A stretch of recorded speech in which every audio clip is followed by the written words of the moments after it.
Balin went to Moria hoping to reclaim their ancient kingdom. But despite King Dain's disapproval, many dwarves followed him on a path that would ultimately lead to their doom. I've always been fascinated by questions like these in Tolkien's lore, and today we're going to go deep, exploring the dwarven culture, their legacy, and the mindset that drove them to follow Balin into Moria.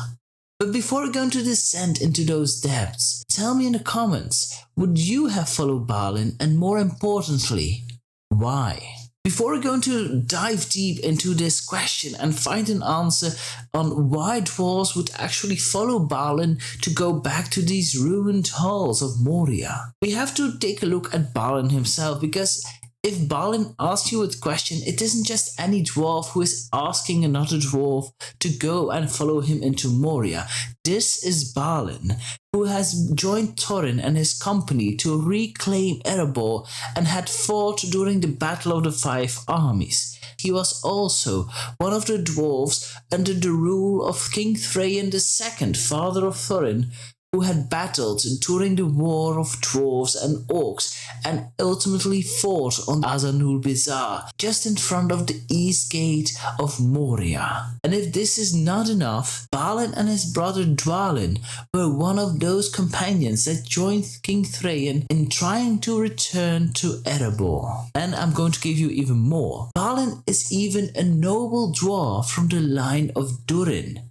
His grandfather was the brother of King Dain I, who was the father of Thror, grandfather of Thorin Oakenshield. This isn't just any dwarf who is asking you this question to follow him into Moria. No, this is Balin, an honorable dwarf. But why would Balin even come up with thinking about Moria, thinking to return to Khazad-dûm? It has been 48 years since they had reclaimed Erebor. And under the rule of King Dain II, they prosper greatly, they make beautiful armor, axes and swords. It's a good time to be alive in Erebor, all thanks to the rule of King Dain II.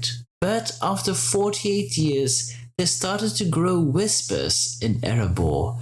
Whispers of returning to Khazad-dûm, returning to their ancient homeland in the Misty Mountains, the greatest dwarven kingdom that has ever existed on the entire world of Middle-earth, populated and stood there for over 6,000 years. And those whispers that you hear about in Erebor, this reminds me of the moment right before they started this expedition, this quest, to reclaim the Lonely Mountain. After the War of Dwarves and Orcs, which honestly, if you want to know more about, I have covered deeply here in this video that I will show you here on top, they eventually found a home in the Blue Mountains. And their numbers grew. Many dwarves who had heard whispers of Thorin living in the Blue Mountains came there to live with them, to be a part of their dwarven community during their time there in the Blue Mountains, and they had great wealth. Well, they didn't have any gold or jewels, but there was plenty of iron, and they could make beautiful weapons and beautiful armors and everything like that. They were happy there. They were happy in the Blue Mountains, but they were singing about their gold in Erebor, about their life in the Lonely Mountain, even wishing to go back to that place. They even talked about the wrongs that had been done to their people by the dragon Smaug. Because of those conversations, those songs that had been sung, Thorin eventually decided that they needed a way to return to Erebor, wanted to defeat Smaug and reclaim the Lonely Mountain, so this wrong can be set right. It is at that moment that he met Gandalf in a chance meeting, and all the parts have been set, and they go on this quest to reclaim Erebor. And this feels like exactly the same. They are there in Erebor, they're having a great life, but they are thinking of Khazad-dûm. Balin listens to those whispers, accepts them, and wanted to go to Khazad-dûm to reclaim their ancient homeland. And I do believe that Balin is not the only one who listens to those whispers. So if Balin comes to you and you have already listened to those whispers and thinking about going back to Khazad-dûm, you would probably say yes to Balin. Because you also want to go back, you also wanted to go to Khazad-dûm. Balin doesn't need much convincing for you to go, so I can understand why many dwarves would go. But I see you thinking, aren't there a lot of orcs in Moria? Well, at that time, there aren't that many. There have been a lot of orcs killed during the war of dwarves and orcs, where the dwarves went from Mount Gundabad all the way until Azanul-Bizar, where they destroyed each orc stronghold that they could find. When the Battle of Five Armies took place, Bolg was the leader of the orcs and the wolves, and the orcs were all coming from the Misty Mountains and the Grey Mountains. There were huge numbers there, and they were all killed and destroyed. So there weren't many orcs left that were living in those parts. The chances of finding a great army of orcs within Moria at that time was little to none. But we have still King Dain's disapproval. To give an answer to this question on why King Dain was still disapproving this expedition, despite acknowledging that there aren't many orcs left within Moria, we have to go back once again to the war of dwarves and orcs. Because at the end of the war, Dain Ironfoot, back then still a very young dwarf, battled with Azog, the one who slew Thror.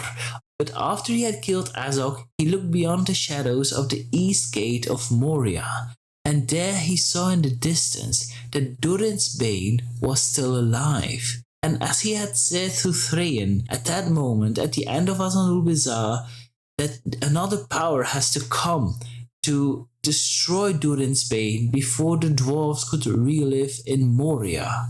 I do believe that he would have said the same thing to Balin. But, as you all know, dwarves are stubborn, so I don't think that Balin, once he accepted to listen to those whispers and go to Moria, try to reclaim it, he didn't care much about King Dain's disapproval. Let's say that I'm a dwarf in Erebor and Balin would have come to me to ask this question to follow him into Moria. I would have probably said yes, despite King Dain's disapproval, because it would be an honor to fight among Balin, to try to reclaim our ancient kingdom. Just imagine if this expedition truly works. We have this great kingdom back, these great mansions, these mighty halls. We would be the greatest kingdom once again. Moria would stand strong. It's powerful from within. So I wouldn't even miss a chance to go back, even if it's just watching it and just look with wonder on what our ancestors has built, what they have created, and find more knowledge about our people. Because a lot of things have been lost since the dwarves had left Khazad-dûm when Durin's Bane first awoke. A lot has been lost, so to find this once again, to see Durin's resting place, the father of all the Longbeards, the eldest of the 7 fathers of the dwarves, it would be wonderful. And I would definitely say yes. But what would you have said to this question? I hope I have convinced you that you would join as well, but let me know in the comment section. And if you are excited and wanted to know more about this expedition, what truly happened to Balin and these dwarves, then this is your next video to watch, and I'll see you there. Bye bye.